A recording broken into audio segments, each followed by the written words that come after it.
السلام عليكم ورحمة الله وبركاته، مشاهدين قناة الحياة الريفية. الله يسعد إن شاء الله أيامكم جميعا، وبعد انتهاء شهر رمضان بخير وسلامة وبركة. اليوم طلعت بالبستان وصورت لكم الحديقة مالتنا اللي زارعينها يم البيت. زارعين شوية باميات وياهن طرح، فحبيت أصور لكم اليوم يومياتنا البسيطة اللي عايشينها احنا. يا رب ان شاء الله تعجبكم. وحبايب ارجو منكم ان لا من تشوفون الفيديو لا تنسنا باللايك والاشتراك وتفعيل الجرس، وان شاء الله يا رب ينزل لكم الجديد. وهاي حياتنا البسيطة، هاي زراعتنا. ذني بامية زرعنا وطماطة، احنا نسميها طماطة عندنا بالعراق، بس هم بالسوري واللبناني يسمونها البندورة.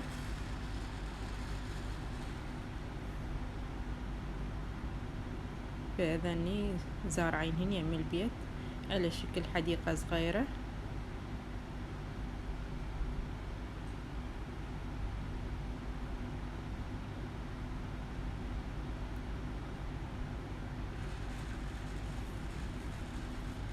هذا الموسم الصيفي، وإن شاء الله يا ربي كل ما نزرع أنزل لكم. هاي اللي قلت لكم عليها الطماطاية، وصورت لكم الدجاجات. يا رب إن شاء الله الفيديو يعجبكم وما نكون ثقيلين عليكم.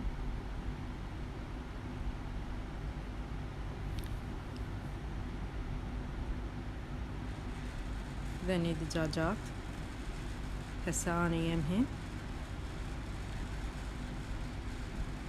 وهذا عندي الرومي اللي احنا نسميه فسيفس عندنا بالعراق، فبالدول العربية يسمونه الديك الرومي بالمصري. ونزلت بالبستان. هاي عندي شجرة مال التكي، اسمها التوت، احنا نسميها بالعراق التكي.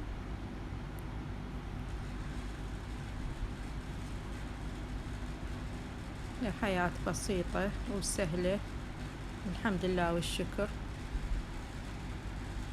خير من رب العالمين. يا رب إن شاء الله الخير يا مع الجميع.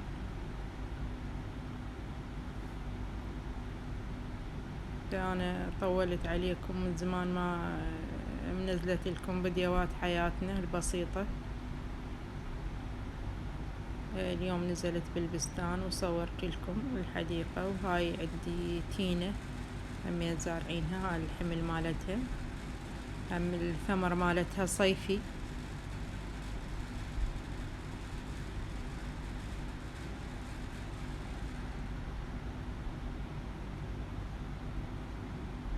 وللحبايب اللي طلبن من عندي المكناسة والهندال، إن شاء الله يا رب على أقرب فرصة أسويهن وأنزلهن إلهن. وأنا تقريبا منزلتهن على القناة كم مرة، بس هن قالن اللي تصوير شوية ما فاهمينه سريع، فإن شاء الله راح أعيد لهن التصوير ويدللن.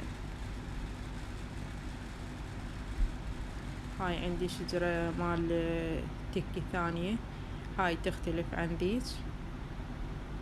هاي حلوة، طعم مالها حلو، بس ما تقدر تمد ايدك عليها من الزنبور لين تشال عليها، فأنا صورتها من بعيد ومحتارة شلون أعالجها من هذا الزنبور يميل عنها لين أكل الثمر مالتها كله. هاي تختلف، اللون مالها أبيض.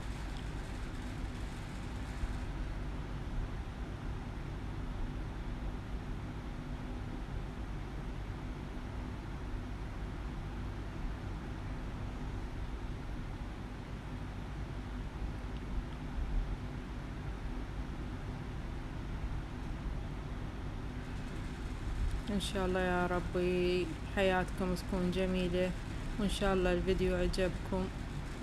ولا تنسون القناة باللايك والاشتراك.